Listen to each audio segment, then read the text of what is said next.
your #1 news team covering the North. The Bahamas Tonight, Northern Edition. Welcome back. Residents in the Marco City constituency were treated to free hot breakfast this past weekend, courtesy of their Member of Parliament, the Honorable Michael Pintard. Minister Pintard says the initiative is a part of the Marco City Emergency Food Assistance Program. The Marco City constituency office has been busy post-Matthew, post-Dorian, in the midst of COVID, distributing grocery packages, food vouchers, particularly from the Meat Mart. We want to thank Ms. Smith, and of course from Sawyer's. Sandy has been wonderful, Cost Right, and other vendors. We've been giving gift certificates. In addition, we thought it would be important to continue the meal program that we have been running for quite some time. And rather than do it just periodically, we're going to, at a minimum of 3 Saturdays out of the month. Our goal is really 4 Saturdays out of the month. For the next 3 months, we're going to be on all 5 parks in Marco City. Now, Minister Pintard is encouraging constituents to come out and receive some support.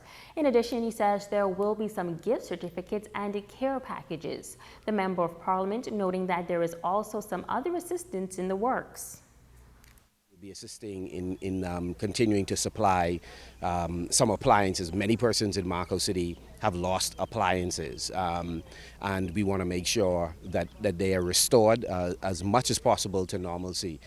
In addition, we're continuing the distribution of hurricane building supplies. So we continue to run that program, primarily providing plywood, felt, sheetrock, shingles. We want the houses to be watertight because we're now in the midst of the hurricane season. And we're also partnering with the government's program in terms of supplying vouchers, and with the Disaster Recovery Agency in terms of helping with the small home repairs. But we thought it's important that in addition to the national programs, that we continue to do what we have been doing from 2016, which is to run constituency-based programs. And so if you've not been able to catch up with us, our office is open, of course, but please come by on Saturdays. Let's talk. I'll be available also on Thursdays, and I'm doing door-to-door.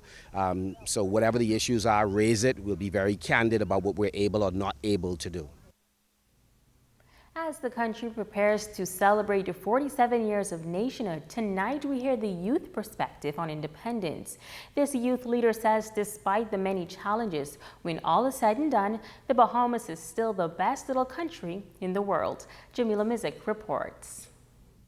It is often said that youth are the future of the nation. But what do young people think about the Bahamas 47 years later? And are we truly independent? Well, Hampton University senior Christoph Strawn says he believes independence brings about greater freedom, economic and political advancement. To say we're not independent is to disrespect the constitutional reforms that we went through in 1964 that brought about internal self-governance, and then again in 1969 when we got even greater freedom from the UK, and that's when our name changed from the Bahama Islands to the Bahamas, and then again in 1973 when we were our own sovereign nation. So, you know, we are truly independent because we're a sovereign nation. We're one of almost 200 sovereign nations in the world. We are a sovereign nation. That's what independence is.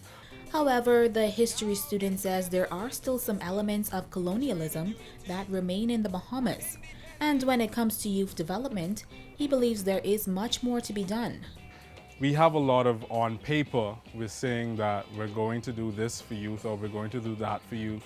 And even instances such as youth in Parliament, you know, they look good because it gives young people the opportunity to speak on behalf of their own selves on issues that are related to, you know, national advancement. But in regards to actual youth development, there isn't much being done. You know, very often youth are put to the back burner, and because that is cultural with us, we have a very sit small until your name is called culture, and that affects how young people are viewed and how young people are treated.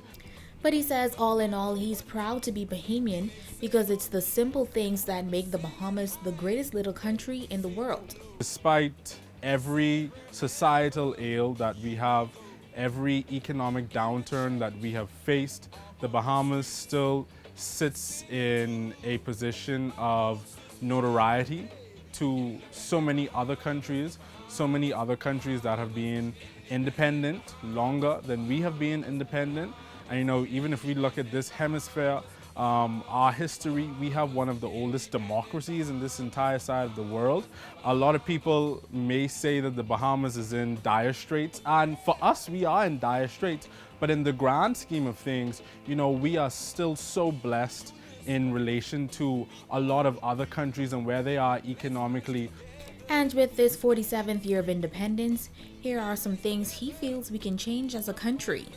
We need to look at our politics, how we govern ourselves, how as a people we can be more involved in having our say valued, because very often we oppose things and it's you know, ignored.